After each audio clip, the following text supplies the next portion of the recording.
Mari saya ajak kita bersama-sama melihat firman Tuhan di dalam Yunus pasal 2 ayat 9. Tetapi aku dengan ucapan syukur akan kupersembahkan korban kepadamu. Apa yang kunazarkan akan kubayar. Keselamatan adalah dari Tuhan. Sahabat doa yang saya kasihi, di dalam Yunus pasal 2 ayat 9, kita menemukan satu pribadi yang masih diberi kesempatan hidup, sehingga bisa berkata-kata di dalam perut ikan. Saudara, bisa menaikkan doa di dalam keadaan yang terjepit, di dalam keadaan yang terhimpit. Itulah keadaan Yunus. Kita tidak mampu mengerti bagaimana dia di dalam keadaan dipeliharakan Tuhan di perut ikan. Yang jelas kemurahan Tuhan, belas kasihan Tuhan tidak membiarkan Yunus tenggelam dan mati. Tuhan mengutus seekor ikan, Tuhan memilih seekor Tuhan tetapkan seekor ikan, Tuhan perintahkan seekor ikan untuk menyelamatkan hidup Yunus. Dan itulah belas kasihan Tuhan.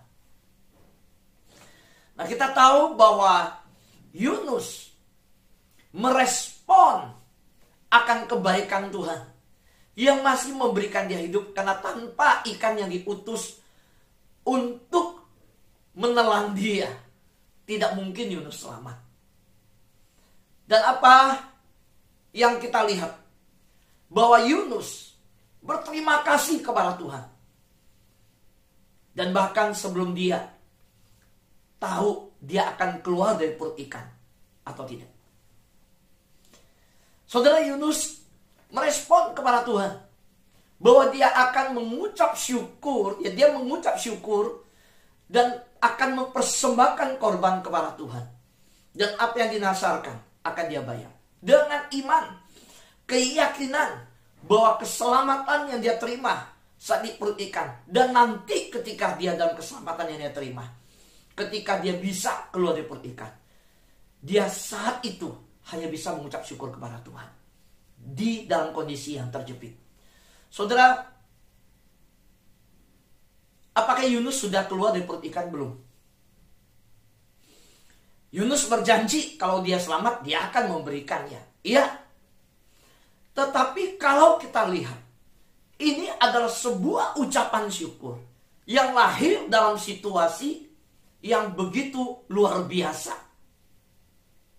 Tidak mudah tentunya. Tapi Yunus lakukan itu. Namun saya ingin ajak kita melihat bukan pribadi Yunus yang mengucap syukur saja. Di atas pribadi yang mengucap syukur dan perut ikan ini, ada Tuhan yang memberi kesempatan yang kedua. Mengapa? Mari kita lihat. Yunus, kita tahu bahwa diutus oleh Tuhan pergi ke Niniwe. Untuk pergi ke Niniwe itu butuh yang namanya langkah iman. Kenapa? Pertama, Yunus adalah anak desa di tempat yang kecil. Niniwe adalah kota besar, ibu kota Asyur, kota metropolitan, yang dalam arkeologi itu sudah ada kanal, sudah ada taman, sudah ada istana yang megah, sudah ada kekuasaan politik yang kuat. Kedua, Yunus harus berangkat 800 km lebih untuk menuju Niniwe. Jadi bukan hanya menghadapi latar belakang dia anak desa, harus pergi ke kota yang besar berbicara. Ketika dengan latar belakang dia yang dari daerah, sejak kecil udah tumbuh di daerah, harus melihat sebuah kota besar, tapi juga perjalanan 800 km lebih. Ketiga, tidak mudah bagi Yunus untuk datang ke Niniwe, karena ini adalah negara yang menjajah negara dia, yang memperbudak negara dia, pernah menyerang di negara dia, dan Niniwe membenci Israel. Israel membenci Niniwe. Maka tidak mudah untuk Yunus melakukan itu. Maka kita belajar kemarin, ini butuh langkah iman. Nah, waktu Yunus dipanggil oleh Tuhan, dia tidak memenuhi panggilan itu. Dia melarikan diri.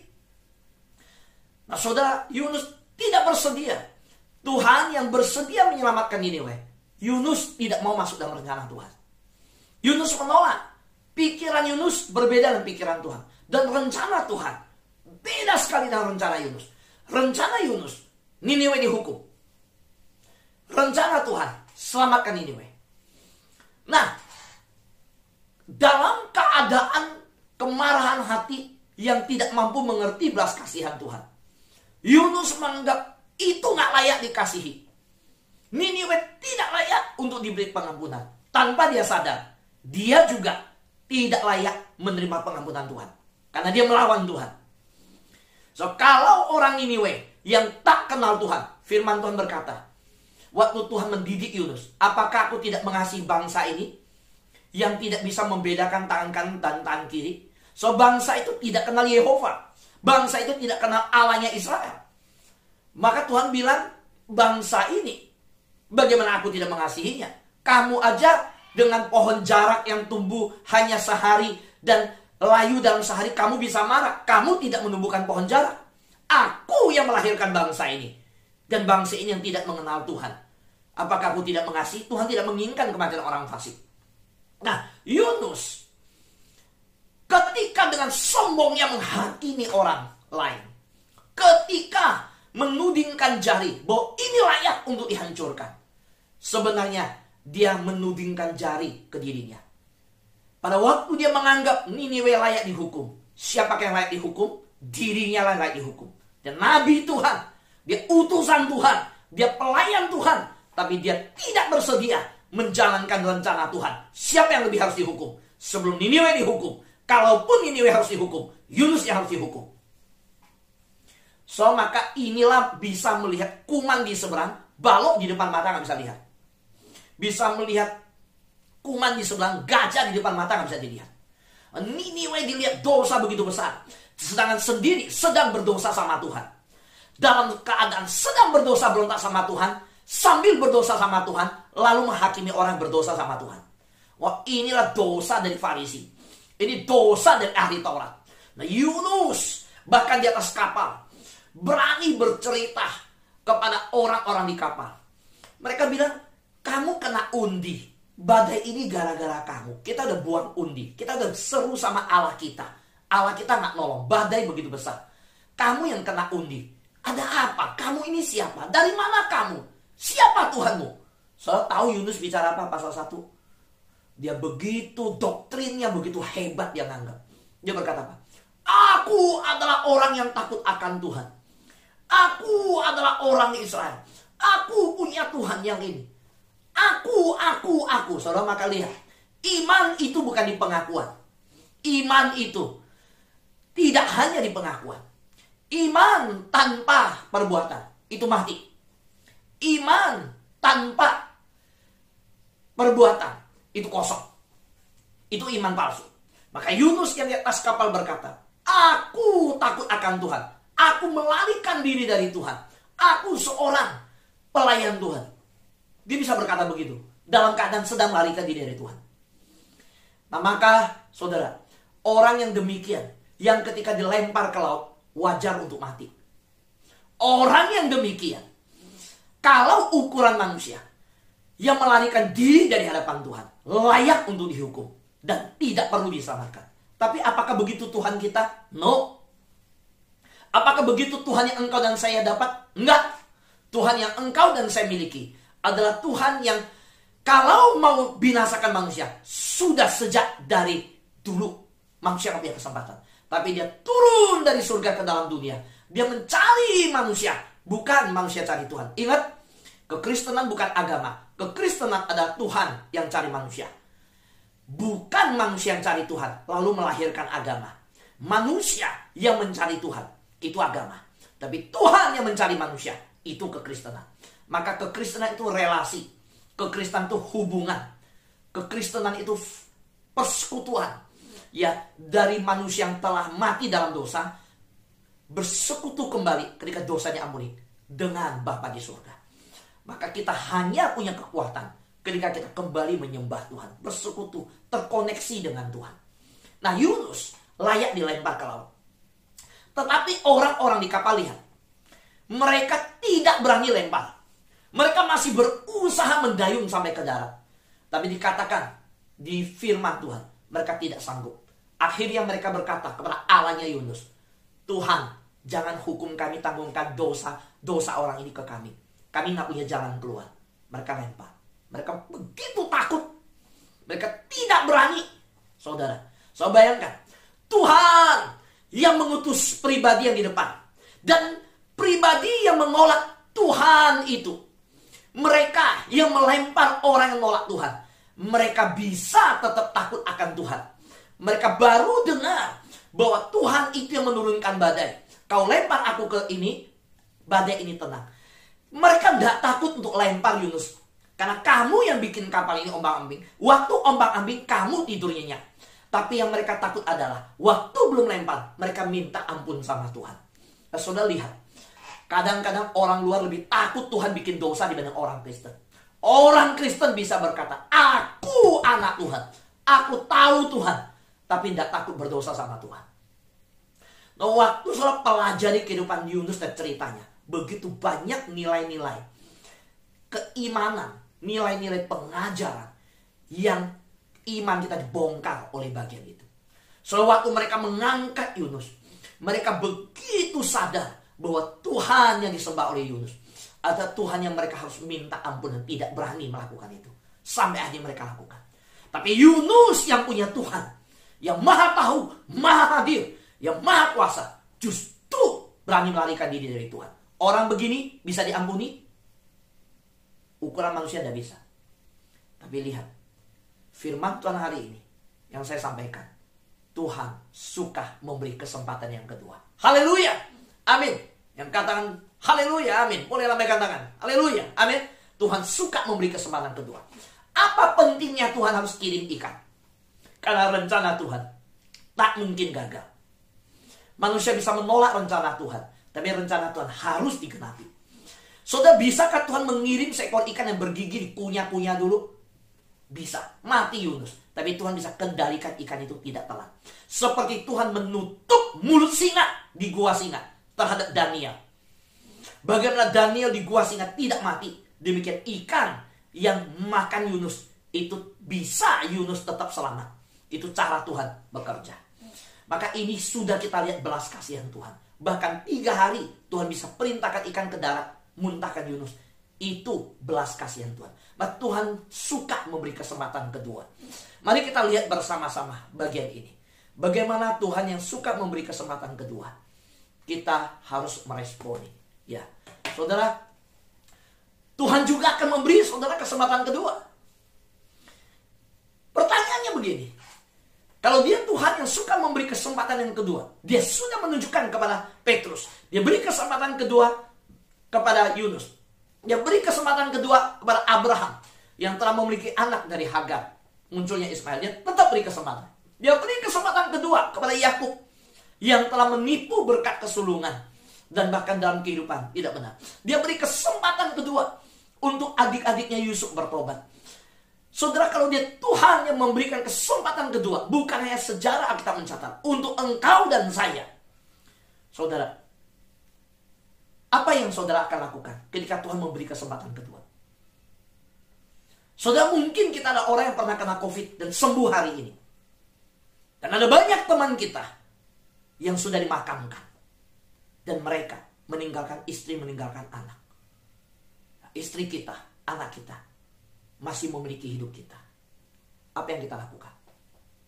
So, kita semua ada orang-orang yang hari ini di Zoom, yang mendengarkan di YouTube. Ada orang-orang yang punya kesempatan kedua. Dan sudah diberikan kesempatan kedua. Apa yang kita lakukan? Dan paling tidak, kita punya kesempatan kedua secara rohani. Hari ini, di mana kita ketika kembali kepada Tuhan, kita adalah orang-orang yang telah meninggalkan kehidupan lama, telah diubahkan Tuhan. Apa yang kita lakukan? Saudara, saya percaya semasih kita bertobat, Tuhan memberi kesempatan. Tapi pertanyaannya, kesempatan itu untuk apa? Hizkia diberi kesempatan kedua oleh Tuhan. Kita sudah membahas tentang Hizkia ketika mendapat kesempatan kedua dari Tuhan. Apa yang dia lakukan? Dia baik-baik membangun bangsanya. Dia hidup baik-baik di hadapan Tuhan. Dia bereskan semua yang harus dibereskan. Dia turunkan kerajaannya ke Manasye. Bahkan dia bisa membimbing. Dia lakukan semua pembangunan, kanal, perairan, segala macam. Dia bangun gudang-gudang. Saudara, apa yang kita lakukan? Kalau hari ini hidupmu sudah sembuh dari COVID, hari ini hidupmu bahkan waktu engkau kena COVID, engkau kena banyak komorbid, engkau banyak mengalami kegagalan ketika di rumah sakit, bahkan sampai masuk ICU, dan Tuhan sembuhkan. Apa yang engkau lakukan? Sahabat yang saya kasih dalam Tuhan, saya melihat sangatlah baik untuk menyanyikan syukur kepada Tuhan. Karena itulah yang dilakukan oleh Yunus ketika punya kesempatan yang kedua. Dia menaikkan syukur kepada Tuhan. Dia saudara, dia menyatakan bagaimana seluruh kehidupannya, saudara, seperti yang dinyatakan di Mazmur pasal 92 ayat 1 dan 2. Waktu dia berkata, aku bersyukur kepadamu, aku akan bernasar, aku akan memberikan persembahan. Saudara, saya melihat itu yang diungkapkan di Mazmur juga. Dari bagian Mazmur ini saya mau berkata, yuk kita bersyukur sama Tuhan. Hidup yang bersyukur. Kalau diberi kesempatan kedua, hiduplah bersyukur. Hanya itu, sederhana kok. Kita belajar dari Yunus aja. Masih di perut ikan, dia langsung menyadari, aku mau bersyukur sama Tuhan. Bahkan dia mulai, aku mau memberi persembahan kepada Tuhan. Aku bernasar sama Tuhan. Tapi yang satu dulu saya minta, yuk belajar bersyukur. Bersyukur kita ada. Soal Mazmur 92 ayat 1-2 berkata, adalah baik untuk menyanyikan syukur kepada Tuhan, untuk menyanyikan mazmur bagi namamu, ya yang maha tinggi, untuk memberitakan kasih setiamu di waktu pagi dan kesetiaanmu di waktu malam. Saya mau lihat, boleh saya lihat wajah-wajah sebentar ya, yang semalam menyanyikan nyanyian malam. Saudara, puji Tuhan saudara, semalam setelah nyanyian malam selesai, nggak puas loh saudara, nggak berhenti saudara. Tiba-tiba, ya jangan dipanggil Pak Toman lah, nggak enak kalau Pak Toman, ya kan? Kok nama bagus, Tom Cruise, saya panggilnya Tom Cruise, ya. Saudara, tiba-tiba bernyanyi memuji Tuhan, 3 lagu, tepuk tangan, nyanyi, semua ikutan nyanyi saudara. Padahal acara udah selesai, nggak mau keluar, nyanyi tepuk tangan bersama, 3 lagu medley dengan sukacita. Saudara, maka dasar ketika kita lakukan praise and worship bersama dari Amerika, itu bukan kita lakukan karena hanya kita ingin, enggak. Karena Alkitab firman Tuhan nyatakan. So lihat firman Tuhan apa? Beritakan kasih setiamu di waktu pagi dan kesetiaan Tuhan di waktu malam. Saudara yang terkasih dalam Tuhan, apa itu? Artinya adalah baik untuk menyanyikan syukur kepada Tuhan. Saya lihat 3 terjemahan dari Alkitab yang lain. Pertama, arti dari adalah baik untuk menyanyikan syukur kepada Tuhan. Pertama, di dalam terjemahan Alkitab yang lain, bahasa yang lain, adalah mengucap syukur kepada Tuhan itu baik. Ya. Kedua, artinya adalah baik mengucap syukur kepada Tuhan. Ya, sama dengan terjemahan itu. Yang ketiga, sungguh luar biasa bersyukur kepada Tuhan. Jadi begini, waktu pemazmur 92 berkata, adalah baik untuk mengucap syukur kepada Tuhan. Di dalam bahasa yang lain, saya menemukan mengucap syukur kepada Tuhan itu dikasih statement, itu baik loh. Jadi sungguh luar biasa loh bersyukur sama Tuhan itu. Nah pertanyaannya saudara, kita mengucap syukur gak sama Tuhan? Yang masih bisa bernapas, semasih darah masih mengalir dalam tubuh kita. Kita mengucap syukur gak kepada Tuhan waktu bangun pagi? Kalau saya setiap pagi saya rindu memberitakan firman Tuhan, memberitakan kebaikan Tuhan. Saya rindu setiap malam menutup dengan mengucap syukur karena sepanjang hari sudah dilakukan. So saya mengajak kita, yuk lakukan itu di hadapan Tuhan. Hiduplah ya, hiduplah dengan penuh ucapan syukur. Inilah satu hal. Jadi hanya satu poin hari ini, hanya satu hal yang saya mau sampaikan. Kalau Tuhan suka memberi kesempatan kedua, dan kita harus seperti Yunus yang menerima kesempatan kedua, mengucap syukur kepada Tuhan, sekalipun dalam perut ikan. Bahkan berjanji kepada Tuhan, aku akan memberikan persembahan. Saudara, persembahan waktumu, persembahan hidupmu, persembahan engkau di marketplace, engkau di gereja, di apapun bidangmu, lakukan yang terbaik untuk Tuhan. Dan satu hal, di atas semuanya, setelah hari ini kita dengarkan firman Tuhan, pada waktu kita kembali ke tempat masing-masing, satu hal, hiduplah dengan penuh ucapan syukur. Yuk katakan bersama-sama. 1, 2, 3. Hiduplah dengan penuh ucapan syukur. Nah, saudara, Mazmur 92 ayat 2 saya coba gali dari dua terjemahan yang lain yang berbeda. Saya lihat 6 terjemahan tapi 4-nya sama tapi 2-nya berbeda. Ketika Mazmur 92 ayat 2 berkata, untuk memberitakan kasih setiamu di waktu pagi dan kesetiaanmu di waktu malam.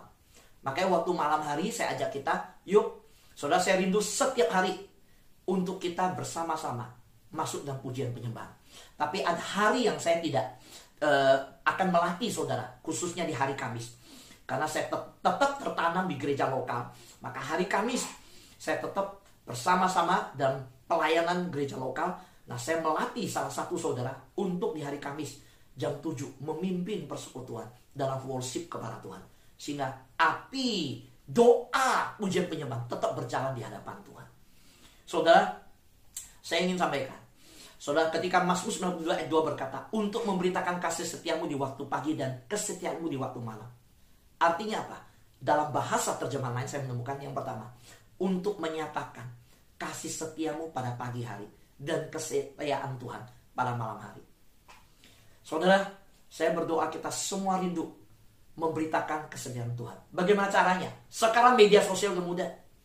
Khotbah yang saudara terima, saudara bisa taruh di Facebook, saudara bisa lanjutkan di Instagram, saudara bisa bikin TikTok jadi 1 menit dari khotbah yang ada, ambil dipotong. Kalau saudara punya teknologi itu, anak saudara bisa lakukan. Saudara bisa share dari WhatsApp ke teman saudara. Firman Tuhan yang saudara terima, saudara bagikan lagi di grup-grup yang saudara punya. Saudara pagi-pagi hari orang bangun, orang bisa terima gambar dari Anda, khotbah dari yang saudara sudah dengar, firman yang saudara dapat, saudara bisa bagikan. Saudara, yang kedua, apa arti yang dikatakan di Mazmur 92 ayat 2? Untuk memberitakan kasih setia Tuhan di waktu pagi dan kesetiaanmu di waktu malam. Di dalam terjemahan yang lain adalah dikatakan adalah baik menyanyikan tentang kasih Tuhan pada pagi hari dan tentang kesetiaan Tuhan pada malam hari. Jadi saudara lihat, pagi malam ini bicara tentang satu hari. Kita terus diajar apa? Dari ayat ini saya melihat bahwa apa? Nyanyikan, beritakan. Ini lahir dari hati yang mengucap syukur. Orang yang gak mengucap syukur gak bisa. So hati yang menyadari kesempatan kedua dalam hidup, dia akan layanin Tuhan habis-habisan. Saudara, hidup yang menyadari punya kesempatan kedua. Kita dulu begitu berdosa. Kita dulu harusnya tidak selamat. Kita dulu adalah seorang yang melanggar firman Tuhan. Bahkan dulu kita pernah melarikan diri seperti Yunus. Kita melarikan, mengingkari panggilan kita. Maka ketika kita merenungkan itu semua, kita hanya bisa mengucap syukur. Yuk, hidup mengucap syukur sama Tuhan. Ya, dan kita belajar dari Mazmur. Setiap pagi, ya, di waktu pagi kita menyanyikan kesetiaan Tuhan. Kita menyatakan kesetiaan Tuhan. Waktu malam kita menyanyikan kesetiaan Tuhan. Kita menyatakan kesetiaan Tuhan. Saudara, biarlah orang lain boleh melihat hidup kita yang mengucap syukur. Bukan seperti bangsa Israel yang mengeluh, udah dikasih mana, dikasih tiang awan, tiang api, mengeluh, protes, terus hidup mengeluh. Enggak. Yunus di perut ikan sadar kok itu masih kesempatan. Bisa hidup aja. Sudah anugerah Tuhan. Dia mengucap syukur. Saudara, terjemahan yang saya temukan lagi adalah setiap pagi ucapkanlah syukur atas segala kebaikan hatinya. Dan setiap malam bersukacitalah atas segala kesetiaan Tuhan. Jadi saudara, Tuhan mau kesempatan kedua yang kita peroleh setiap pagi ucapkanlah syukur atas segala kebaikan hati Tuhan. Karena itu waktu kita penyembahan, kita selalu buka mic, beberapa menit kita mengucap syukur juga. Salah satunya. Tapi dengan duduk seperti ini kita mengucap syukur untuk waktu kita. Kita dengar firman Tuhan. Setiap malam bersukacita atas kesetiaan Tuhan. Ya, semalam saya dihubungin, dikatakan, Pak Fu, maaf saya spontan. Karena saya saking senangnya saya ajak nyanyi. Nggak apa-apa, saya bilang. Iya, ibadah udah selesai saya nyanyi tiba-tiba. Nggak apa-apa. Semua nyanyi kok, saya bilang. Saudara, yang keempat, hidup yang mengucap syukur. Kita melihat, mewartakan kasih Tuhan di waktu pagi dan kesetiaan Tuhan di waktu malam. Jadi kehidupan yang mengucap syukur, kehidupan yang tidak akan pernah berhenti untuk menyatakan kebaikan dan kemurahan Tuhan. Orang yang hidupnya mengucap syukur, dia akan sungguh-sungguh memaknai hari yang dia mulai, bahkan menutup hari yang akan dia sudah terima. Dia tidak akan diam, dan hidupnya berorientasi sama Tuhan. Hidupnya fokus sama Tuhan. Mau cari apa lagi di dunia sekarang ini? Mau apa lagi saudara? Hidup kita di dunia ini hanya mengucap syukur. Jadi yuk, kalau kita masih hidup, darah dalam tubuh kita masih mengalir, nafas ini masih ada, hidup ini masih ada, misi saudara masih ada di depan mata. Tidak peduli apa yang terjadi di masa lalu. Saudara, ada orang seperti Yunus, saudara orang seperti Petrus, saudara ada orang yang seperti Bileam, saudara ada orang yang seperti Yakub, siapapun dan apapun latar belakangmu, tidak peduli. Bersyukur sama Tuhan untuk kesempatan kedua. Lakukan rencana Tuhan dalam hidup Anda. Saya ulangi, kalau engkau masih hidup, dan kita semua masih hidup, kita dengar firman Tuhan, kita masih bisa bernafas, darah kita masih mengalir, berarti kalau kita masih punya hidup, nggak peduli masa lalumu apa, sekarang berarti Tuhan ada kasih kesempatan kedua. Bersyukur sama Tuhan. Lakukan rencana Tuhan dalam hidup Anda. Jangan berhenti. Saudara, saya tidak tahu apa panggilan Tuhan dalam hidup saudara, apa rencana Tuhan dalam hidup saudara. Saudara bisa merasakan ketika dekat dengan Tuhan, apa yang jadi janji saudara. Yuk kembali hidupi misi Tuhan atas hidup saudara. Bersyukurlah Tuhan sudah memberi kesempatan kedua. Amin. Tuhan berkati kita semua.